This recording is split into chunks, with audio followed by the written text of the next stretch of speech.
Good afternoon, Sales Academy followers. So Adam Brooks, Sales Academy, just wanted to come on today and talk about a subject. I was asked a question around coaching, but today's subject, which I'll come on to, the question I was asked in a second.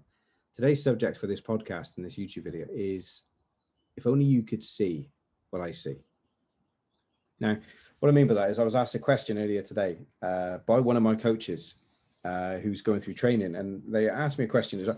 So what do we spend a lot of our time doing as coaches and stuff, and how do we build on our coaching clients? And do we do more stuff at the front end, and does it get easier as we work with them over a period of time, lots of stuff? And I said let's keep this really simple. There's two major things that we do as coaches, which is the pastoral care and the practical work. Now we do a lot. Coaching is basically asking questions, challenging people's thinking, getting them to think and act differently, getting them challenging their results and stuff, being that sounding board, accountability, all those things are on the side here, right? Supporting them and growing them, giving them a kick up the ass of the coach, and that combination of approach, which is how we do it. But when you look at the time that you invest with people, a lot of that can be broken down by either the pastoral care, which is a lot of what's going on in here and in here, and helping to get through some of their fears and overcome some of their challenges, and the fact that their head's in the shed because some shit's happened in their life or whatever it might be. So there's a huge amount of pastoral care, which you've got to love people to be in the coaching space. You've got to love helping people get past the point that they would normally stop. And you've got to have that real passion for seeing that energy and that zest and that growth and that desire. And I believe if you're in this space, that has to be part of your raison d'etre, right? And then the practical stuff in terms of the business chassis that we teach in Sales Academy: finance, marketing, sales, systems, people, and the business owner mindset. And we're regularly looking. If you get into marketing, you're looking at all of the social, you're looking at the branding, you're looking at the whole vision, what you stand for, what your products and pricing, how you productize yourself, whether you're a service or a physical. So there's loads of stuff within there, and that's about practical teaching, training, and application and implementation. So there's a chunk of that. So you get the pastoral care and you get the practical support. But the conversation led on to the thought process of today's podcast, which is, if only you could see. And that, because he asked me a brilliant question. He said, so what frustrates you about coaching? And I was like, it's been the same as it always has been. And that is the white noise. Now, if you can imagine, guys, an untuned radio, when the manual radios and you're tuning them in, it's just off stereo, and you can't quite hear anything, and it grates on you very quickly. So that's like excuses, bullshit. I can't do this. I can't do that. I haven't got time for that. Yeah, but I know. All this kind of holding me where I am nonsense that people come up with, because it's about avoidance. It's about avoidance of growing. It's about avoidance of doing the things they need to do rather than the things they like to do. And it's about projection as opposed to taking accountability and support. So it's all responsibility and support. So it's about living below that line as opposed to living above that line. Blame, excuse, denial, as opposed to ownership, accountability, responsibility.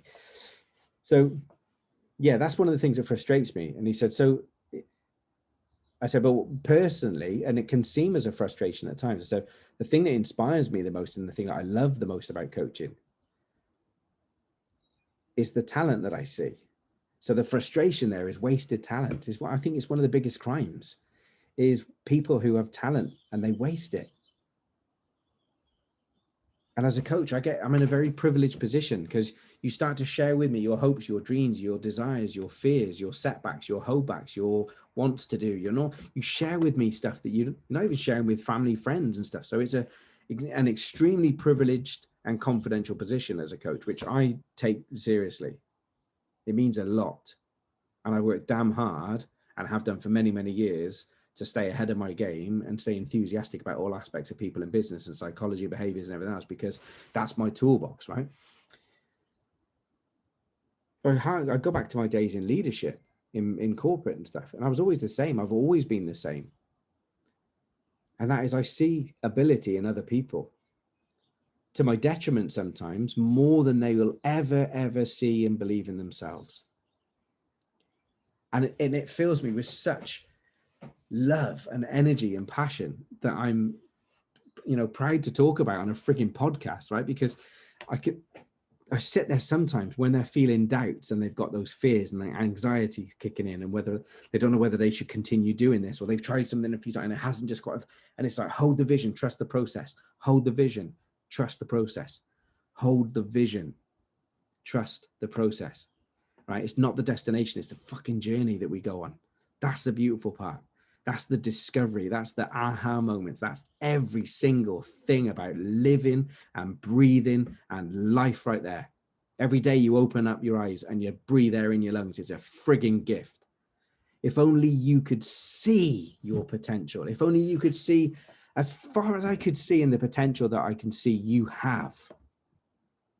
If you would just allow yourself to see past your own beliefs, to see past your own identity, to see past your own limitations, your own setbacks, your own foibles, I can never think of the word, your own peccadillos, right? If you could only see past your own belief structure that's holding you back, if you could only see what others see. Yeah, I'll leave it there. If you could only see what others see. Neither you or I know what we're fully capable of. We don't know our full potential. We don't know what we're fully capable of. So if we don't know what we're fully capable of, we don't know what we can't do. Think about that for a minute. We don't know what we're possible. We don't know what we can't do. Cool. Have a great week. See you later, guys.